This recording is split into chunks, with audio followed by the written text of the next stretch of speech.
Hey guys, happy Saturday. Touchy subject today, but it's something I've been following for months, many months, to kind of see where some studies are going and the connection and, relationships I have with certain doctors of all different ranges. And things are just kind of coming together. And even in that time that I've been kind of following to see where some of these things would go, I've had tons of people, whether they're friends, family, people I don't know, talking to me, coming to me, asking me, or just a lot of it I've even seen myself, the differences of people who have had the C illness. And then even if I've seen it and heard also from it being mild to more, sickly, severe.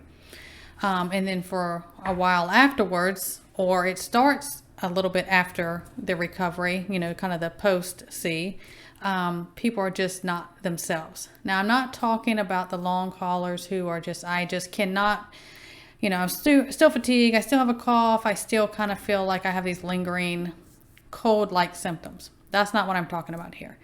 I'm talking about a lot are saying that emotionally, their behavior and their memory is different. Now, I do want to say that in this group I'm talking about, I am excluding all that have had this. Just because I don't want that to be in the mix. I just want to see how the illness itself has been affecting, and I've been following that for a while. But all these things are coming together, and then this kind of light bulb moment last night of an old video, which I cannot say, but BG put it out, I believe in 2005. I'm going to link it below, and hopefully they'll leave it up there. I can't even talk about it. And then all of a sudden I just thought, okay, this is what's going on. But anyway, so many people are talking about, their selves or family, friends, whatever. Emotionally, they're different, or they're having this numbness of their, how their behavior, their personality, or they're just like a depression, or just completely different. Their character, the emotions, their behavior, and then the foggy memory, the short-term memory is just so different. They just can't shake it. Months later, after they've been been better from the illness, and some of them said, I didn't even have it that bad. I had it really mild. So what they've been watching and doing scans and the things that they're seeing, and I've been following, is for some reason, this illness is attaching to, shutting off, or causing misfires in their limbic system. The limbic system is in our brain, and it's the top of your brain stem, and it's under your temporal lobes, and it's kind of hidden underneath your cortex. That's where it is in your brain. So in that part of our brains is what controls and where our emotions, our behavior, and our memory is. So something's going on with that. And they're just seeing this huge effect in change of people. And you may have seen in yourself or people these changes I've mentioned. And there's something to that. I want to address that because I want everybody to be okay, and I want people to know that they're not alone, and it is very real of what it's doing, whether you want to call it damage or whatever is going on. And some of it may make more sense when you watch the video I attached that was done, I think it was 2005. BG, Mr. Bugburger himself, is a big no-no. We cannot say that name on here.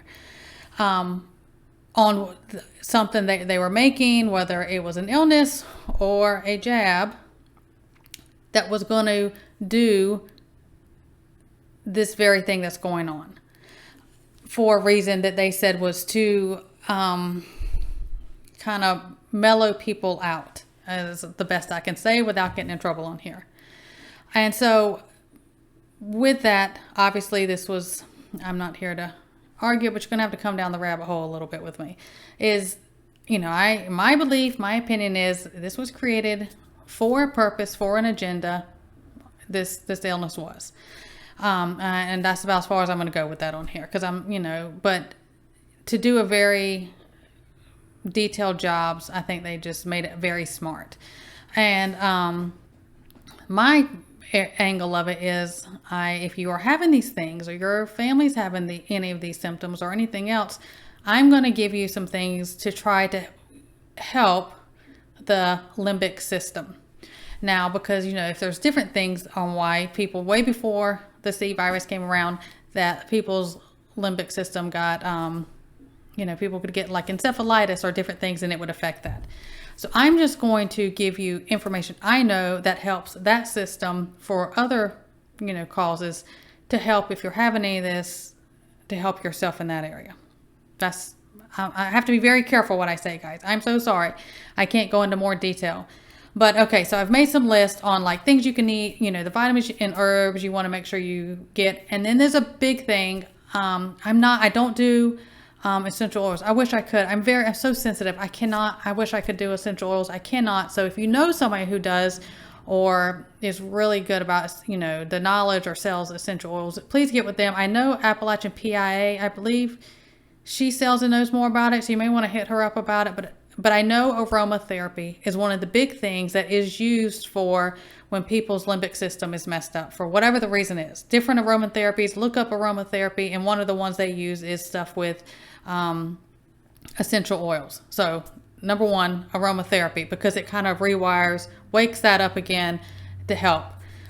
So food-wise, or things you should eat, so you got to get your omega-3s. That'll be like your eating and food and vitamins for your omega-3s. But eating wise, fish, berries, leafy green. You want to do that. That's brain health automatically. You think, fish oils, omega-3s, that's your brain health. With your vitamins, you want to make sure you get vitamin B, B6, B12, and B9. You want those for your brain health and stuff. For your herbs, the list of herbs I have put together for that help this area when we have people for whatever the reason that we recommend is tumeric, ginkgo biloba, ashwagandha, ginseng, lemon balm, and sage. And I will list this stuff for you, of course, in the description. But, there's also, I talked over on a live, I don't even remember how long ago it was. Maybe it was in December. But we were talking about the testing, the swab, and where they're going with that. As in the area they're testing is not a normal. In the medical field, we never ever tested anybody for anything there. And if it's so highly contagious, why would they have to go that far back? You don't mess with that area that they're touching. That's opening stuff, introducing things, it's going to travel. That's from the get-go, something was up with that. So again, down that rabbit hole is with those, even the swabs. And I had said, my opinion, you don't have to agree, was they were introducing something in that barrier for a reason. So between the testing and the illness itself, we're seeing this area affected in people. And that has to coincide with how we've been talking about. We are seeing major behavioral changes in people. Something's up with that, and it is affecting their brain. This isn't just, you can't shake it, or you're down, or you got anxiety, or you've developed PTSD because you had the virus and you're really sick. Now, I'm not saying that doesn't happen, because that is very real. People can get medical PTSD from things, but I think even between those three, that something's going on. They've introduced something in different ways, even with the illness itself. And I just want people to look into that and pay attention. Your body, listen to your own body. This isn't me, this isn't normal. Some of the suggestions, do your own research. I don't know much about the aroma. I know aromatherapy works, but I'm so sensitive I can't be around hardly anything that has a chemical smell. But look into those things. I gave you herbs and vitamins, things you need to include in your diet. I hope it helps, but I'm going to keep following this. I just want to address it because I see it. I'm seeing it a lot, sadly. And I'm getting a lot of contact for many months saying this is the thing. You know, we hear a lot of the concentration and attention is going to, you know, long haulers, which it needs. I mean, some people are just like, I've been sick for months. I just can't finally shake it. It's just lingering. And that is something. And this is falling underneath that something is going on with that area in the brain. It is being affected. Even like I said, the people in the studies I've been following are not have this because I want a separation, that it isn't just this. That even it's like I was sick, it could have been mild, it could have been severe, and I'm different since. And I hear that. I'm just different. Casey, I'm not myself. I don't know what's wrong with me. And I want to help everyone I can. I don't have all the answers. I'm constantly trying researches, and this is one of those things that keeps me up at night. And if you need any more things, because I have to be very careful how I say things and what I say on here, please email me. I will do my best to help. I will direct you to someone that can. And I just want you guys to take care of yourself. Look out for each other. If you notice something in somebody, you know, bring these things to their attention. Get them on these herbs or vitamins or whatever to try to help. I've have, you know, some of my videos talking about detoxing things out of the brain, which I think is a wonderful idea. Even if you just had the illness, a good brain detox, it can't hurt. And I love you guys. Please stay well. God bless, and I will see you next time.